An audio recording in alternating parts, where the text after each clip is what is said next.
আমরা নিশ্চয়ই কেজিএফ দেখেছি, আমরা নিশ্চয়ই কেজিএফ দেখে এইটুকু বুঝতে পেরেছি যে কেজিএফ হওয়ার পরে কানাডা ইন্ডাস্ট্রিকে সবাই চিনতে পেরেছিল, এক ডাকে চিনতে শুরু করলো কানাডা ইন্ডাস্ট্রিকে। কিন্তু তারপরে কেজিএফের পরে এমন কোনো ছবি কিন্তু কানাডা ইন্ডাস্ট্রি নিয়ে আসতে পারেনি যে ছবিটাকে কানাডা ইন্ডাস্ট্রির মানে বাদশা বলা যেতে পারে, বা ওফ কি মারাত্মক ছবি হয়েছে।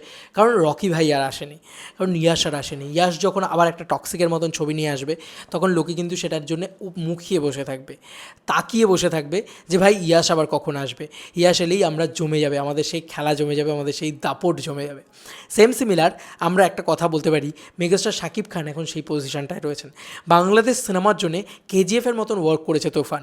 ইয়েস, তোমরা যারা দেখেছো কেজিএফ কোন সিনেমার সাথে ক্ল্যাশ করেছিল জানো তো?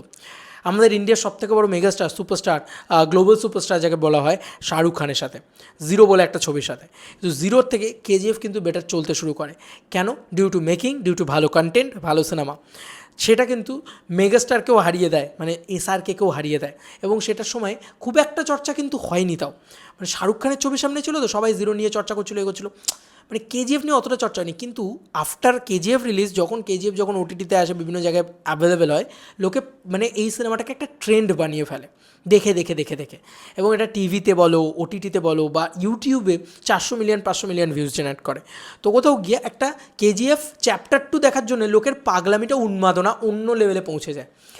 তারপরে কিন্তু চ্যাপ্টার 2 আসে এবং chapter 2 create a history. Yes, ইতিহাস তৈরি করে চ্যাপ্টার 2। তো তুফানের ক্ষেত্রেও কিন্তু সেম সিমিলারভাবে দেখো, তুফান কোনো বড় ছবির সাথে হয়তো ক্ল্যাশ করেনি, কোনো বড় সুপারস্টারের সাথে হয়তো ক্ল্যাশ করেনি, কিন্তু তুফান কিন্তু এমন একটা সিনেমা যেটা বাংলাদেশ, তুফান থেকে কিন্তু বাংলাদেশকে প্রচুর মানুষ আছে যারা চিনতে শুরু করেছে, যারা মানে পাগলের মতন ভালোবাসতে শুরু করেছে যে আরে ভাই শাকিব খান কি বানিয়েছে, আরে ভাই রায়ান রাফি কি বানিয়েছে। এটা দেখার পরে কিন্তু যখন পার্ট 2 আসবে তখন তুফান 2 আসল খেলা দেখাবে গোটা বিশ্বে। অলরেডি তুফান কিন্তু খেলা দেখিয়েছে গোটা বিশ্বে। ডেনমার্ক বলো, লন্ডন বলো, তোমার আমেরিকা, অস্ট্রেলিয়া, কুয়েত, কাতার, দুবাই, সমস্ত জায়গায় দাপিয়ে বিজনেস করেছে। ইভেন কি কালকির মতন এত বড় ছবি, সেই ছবিটার থেকেও বেশি সোল্ড আউট গিয়েছে তুফানের বিদেশ বক্স অফিসে, দুবাই বক্স অফিসে। আমরা সেই খবর তোমাদেরকে দিয়েছি, খবর সেই তোমাদের করেছি। কিন্তু বাংলাদেশ বক্স অফিসে এটা কিন্তু কেজিএফের মতো ওয়ার্ক করছে। ইয়েস, এবং বাংলাদেশের লয়াল দর্শক তারা কিন্তু সাউথের দর্শকের মতন, তারা আগে নিজের ভাষাকে অ্যাকসেপ্ট করে, তারা আগে নিজের ছবিকে সেলিব্রেট করে, তারপরে অন্য কথা। তাই বাংলাদেশের বাংলা ভাষার প্রতি একটা ভালোবাসা, সেটাও আরও আলাদা লেভেলে, এবং শাকিব খানের প্রতি ভালোবাসা, সব কিছু মিলিয়ে আলাদা উচ্চতায় নিয়ে যাচ্ছে সেটাকে। সেই সমস্ত মিলিয়ে যখন আসছে একই জায়গায়, তখন মানে এই সমস্ত কিছু যখন অনবোর্ড হচ্ছে, তখন তুফানও কিন্তু একটা কেজিএফ লেভেলে চলে যাচ্ছে।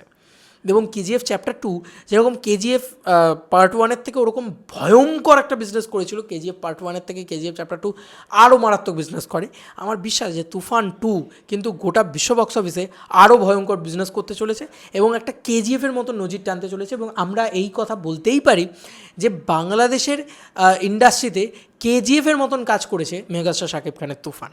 এবং মেগাস্টারডাম তো রয়েইছে, তার বাইরে তো কোনো কথাই হবে না, মানে সেটাকে নিয়ে তো কোনো কথাই হবে না। শাকিব খান এখন গ্লোবাল সুপারস্টার, এটা মানতেই হবে। গ্লোবালি ওনার আলাদাই ক্রেজ, তো সেটা ওয়ার্ল্ড ওয়াইড বক্স অফিসে ওভারসিজ থেকে আরও মারাত্মক হবে আমার বিশ্বাস তুফান 2 এর সময়। কারণ তুফান যত দিন যাবে আরও কিন্তু পপুলার হতে থাকবে। কারণ তুফান যখন ওটিটিতে আসবে, তুফান যখন টিভিতে আসবে, সেগুলো যখন মানুষ দেখতে শুরু করবে, কনজিউম করতে শুরু করবে, যারা দেখেও নি তারাও কিন্তু তুফান দেখে আরও বেশি পপুলার। আচ্ছা এরকম, এ তো ভালো ছবি, এ তো দারুণ ছবি, এ ভাই পার্ট 2টা দেখতে হবে, পার্ট 2টা দিয়েই তো আসল খেলা হবে। এটা কিন্তু আসল তখন খেলা শুরু হয়ে যাবে, তখন কিন্তু ওটা মাথায় চলতে থাকবে। তো সেটা কিন্তু আলাদা করে মানে ওই সিনেমাটা একটা কাল্ট হয়ে গেলেই কিন্তু পরের ছবিটা আরও বেশি করে পপুলার হতে থাকে। আমার বিশ্বাস যে হয়ে যাবে সেটাই। তোমাদেরকে আর কি মতামত এই এন্টায়ার ভিডিওটাকে নিয়ে জানিও কমেন্ট সেকশনে। চলো বন্ধুরা, নতুন কোনো ভিডিওতে দেখা হবে, বাই।